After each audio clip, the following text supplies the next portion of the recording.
Hello दोस्तों, स्वागत है आप सबका मेरे यूट्यूब चैनल पे। आज का हमारा सब्जेक्ट है साइंस, देखिए, और क्लास 7 तीसरा चैप्टर तंतु से वस्त्र तक। ठीक है, तो इसका अति लघु उत्तरीय, लघु उत्तरीय, दीर्घ उत्तरीय और लास्ट में ऑब्जेक्टिव और खाली स्थान सभी हम सॉल्व करने जा रहे हैं। तो ध्यान से पढ़िए आप लोग। चलिए स्टार्ट करते हैं। यह अति लघु उत्तरीय है। पहला नंबर क्वेश्चन है, जानवरों से प्राप्त होने वाले किन्हीं दो तंतुओं का नाम लिखे। तो ऊन और रेशम। ठीक है, किन्हीं दो जानवरों के नाम लिखे जिनसे ऊन तंतु प्राप्त किए जाता है। तो भेड़, अंगोरा, बकरी। आप लोग अगर लिखना है तो वीडियो को रोक के लिख सकते हैं, बहुत ही क्लियर है। और तीसरा नंबर क्वेश्चन है, कोकून क्या है और यह किस प्रकार बनता है। रेशम उत्पादन के लिए रेशम शलभों से रेशम कीड़े प्राप्त किए जाते हैं। रेशम कीड़ों को कोकून कहे जाते हैं।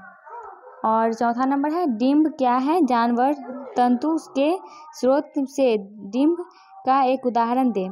मादा सिल्क शलभ अंडे देती है और अंडा से बाहर निकलने वाले जीव डिंभ कहलाता है, जो सिल्क कृमि या सूर्य भी कहलाता है। और ये पांचवा नंबर क्वेश्चन है, ऊन कताई क्या है। भारत में एक भेड़ से सामान्यतः कितनी बार ऊन कटाई की जाती है। इसका आंसर होगा, भेड़ के शरीर के बाल के साथ साथ उसके चमड़े की पतला परत को काटकर अलग हटा लेने की प्रक्रिया ऊन कताई कहलाती है। और भारत में भेड़ से ऊन का कर्तन सामान्यतः साल में दो बार होता है। गर्म राज्यों से यह 3 बार भी हो सकता है। छठा नंबर क्वेश्चन है, रेशम को बटना से आप क्या समझते हैं। आंसर होगा, अपरिष्कृत रेशम को ऐंठकर बटा हुआ रेशम जाता है। यह प्रक्रिया धागों को ऐंठना या बंटना कहलाता है। 7वां नंबर है, प्यूपा कितने दिनों में शलभ से बदल जाता है। तो आंसर होगा 10 दिनों में। ठीक है, ये 8वां नंबर क्वेश्चन है, नर मादा भेड़ों के संगम का सबसे अच्छा मौसम कौन सा है। तो आंसर होगा वसंत ऋतु। और 9वां नंबर क्वेश्चन है, भेड़ों कितने दिनों के गर्भकाल के पश्चात मेमने को जन्म देती है। तो आंसर होगा 5वां। और 10वां नंबर क्वेश्चन है, कोकून से रेशम तंतु प्राप्त करने के लिए उसे किस प्रकार उपचारित किया जाता है, करते हैं। तो आंसर होगा, कोकून का एक अंबार उपयोग से लाया जाता है। निर्माण के 8 दिन बाद कोकूनों को सूर्य के गर्म वायु या भाप के प्रभाव में छोड़कर प्यूपा को मार दिया जाता है। कोकूनों से रेशम तंतु पृथक हो जाता है। और ये लघु उत्तरीय है। इसमें पहला नंबर क्वेश्चन है, भेड़ के रोएदार चमड़े पर कितने प्रकार के तंतु रहता है। भेड़ का कौन सा तंतु ऊन बनाने के काम आते हैं। ये 11 से लिखा गया है, लेकिन पहला नंबर क्वेश्चन है, इसका आंसर होगा, देखिए दूसरा नंबर क्वेश्चन यहाँ पे है। ठीक है, जो पहला नंबर क्वेश्चन है, आंसर होगा, भेड़ के रोएदार चमड़े पर भी 2 प्रकार के तंतु होते हैं जो उसका बाल बनाते हैं। इसका पहला नंबर है दाढ़ी जैसे मोटा या घटिया। और दूसरा, चमड़े के निकट का महीन कोमल अधस्त या नीचे का बाल ये महीन कोमल बाल ऊन बनाने के लिए तंतुएं करती है। और दूसरा नंबर है, भेड़ प्रजनन के संबंध में संक्षेप में एक टिप्पणी लिखें। संकरण में भाग लेने वाले भेड़ी और भेड़ा का चुनाव विशेष रूप से किया जाता है ताकि उनसे पैदा होने वाले भेड़ कोमल अधस्त बाल उत्पन्न करें। अच्छे महीन कोमल अधस्त बाल उत्पन्न करने का विशेष गुण संतान में प्राप्त करने के लिए उसके जनक के चुनाव की प्रक्रिया चयनात्मक प्रजनन कहलाती है। और ये तीसरा नंबर है, मंजाई किसे कहते हैं। ऊन की मंजाई किस प्रकार की जाती है। कर्तित बाल सन्निहित चमड़े को नाद में लेकर जल से अच्छी तरह धोया जाता है, जिसमें कि उसमें विद्यमान ग्रीस, धूल एवं गंदगी पृथक हो जाए। इस प्रक्रिया को मंजाई कहा जाता है। आजकल मंजाई द्वारा की जाती है।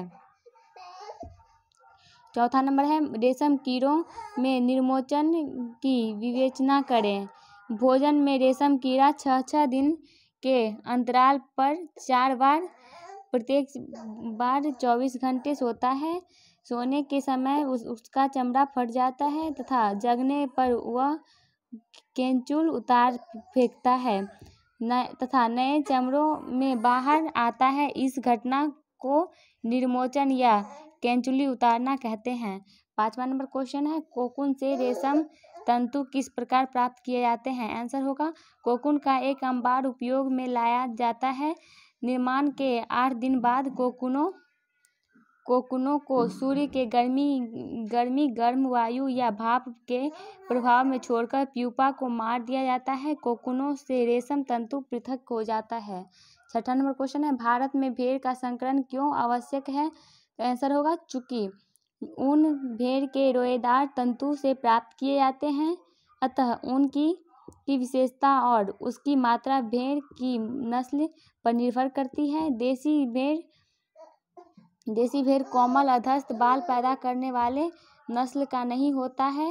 विदेशी नस्ल का भेड़ काफ़ी मात्रा में कोमल नीचे का बाल प्रदान करता है। इसलिए हमारे यहाँ देश नस्ल के भेड़ का विदेशी नस्ल के भेड़ के साथ संकरण कराया जाता है। और ये 7वां नंबर क्वेश्चन है भारत में पाए जाने वाले भेड़ के 4 नस्लों का नाम लिखें।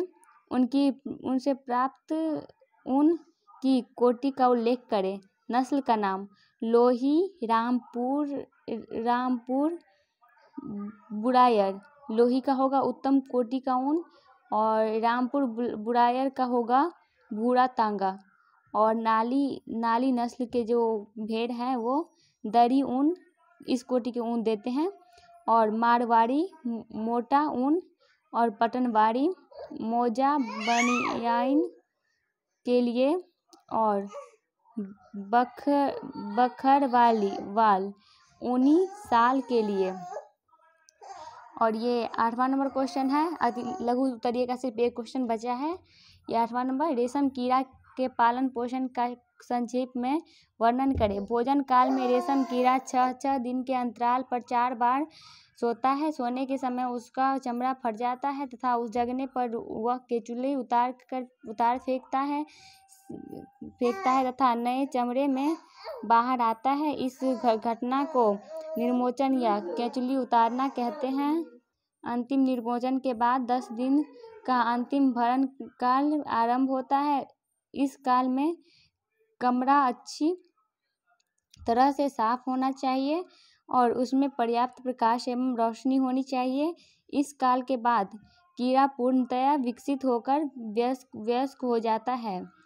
और ये दीर्घ उत्तरीय क्वेश्चन स्टार्ट होता है यहाँ से। इसमें पहला नंबर क्वेश्चन भेड़ प्रजनन का विस्तार में वर्णन करें।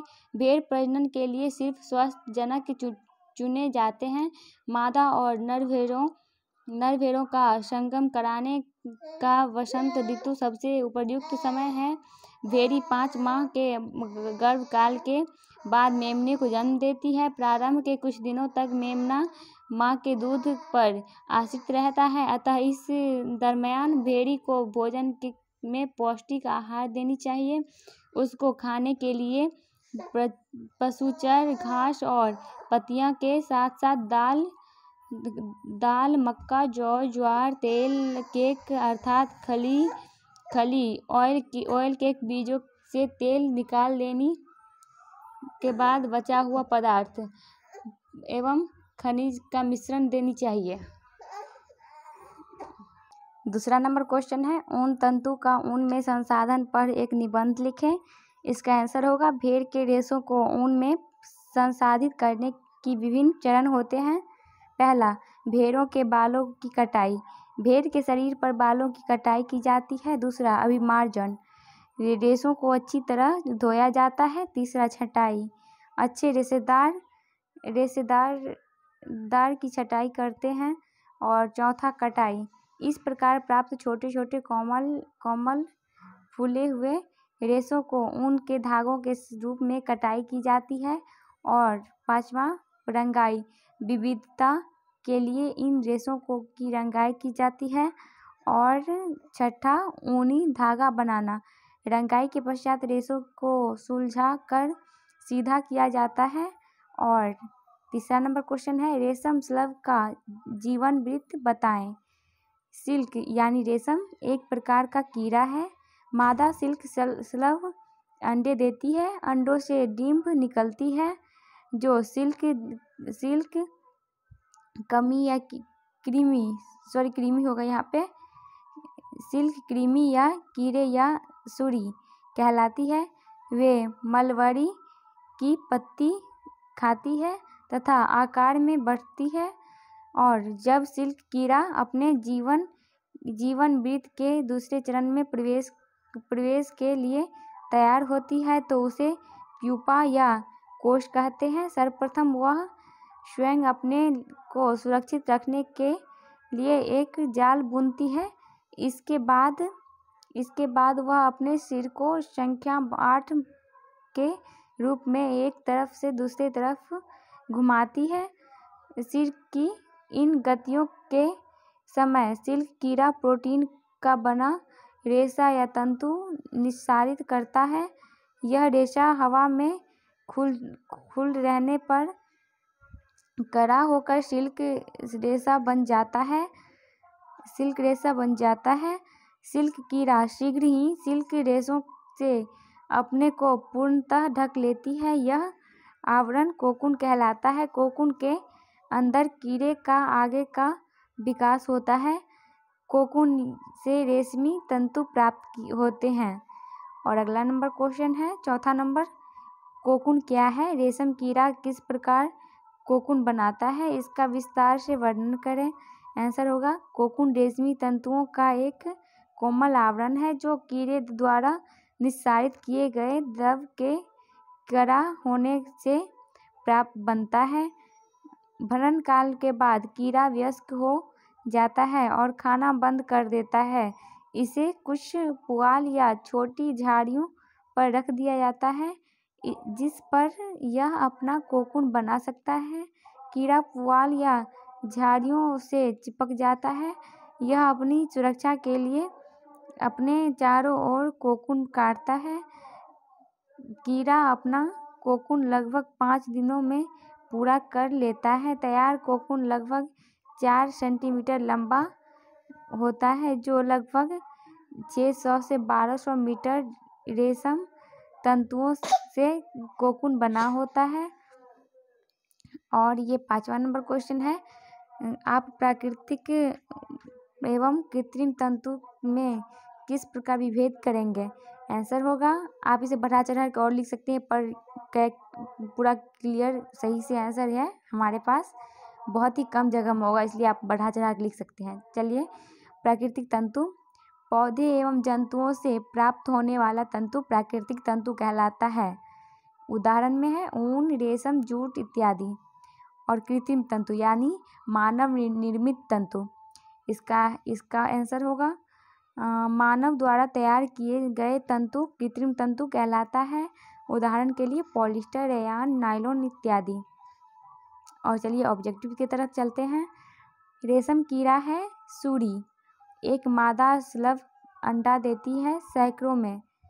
और कौन ऊन नहीं देती तो ऊनी कुत्ता और बकरा, ऊंट, याक ऊन देती है। 4था नंबर है, भेड़ी का गर्भकाल कितने महीने में अंत करता है? तो आंसर होगा 5 महीना। भारत में भेड़ों के शरीर से बाल एक साल में सामान्यतः कितने बार काटे जाते हैं? आंसर होगा 2 बार। और खाली स्थान है, ऊन संसाधन के चरणों के श्रृंखला है। ऊन कटाई, छटाई, मंजाई, चुनाई एवं ऐंठाई। और ये दूसरा नंबर है, रेशम शलभ से आरंभ कर रेशम प्राप्त करने की संपूर्ण प्रक्रिया रेशम उत्पादन कहलाती है। और ऊन के विशेषता और उनकी मात्रा भेड़ की नस्ल पर निर्भर करती है। और रेशम कीड़ा का निद्रा भ्रण काल 24 घंटा है। और 5वां नंबर है भेड़ के शरीर से बाल कटाई के लिए वसंत या एवं शरत सबसे अच्छे मौसम है।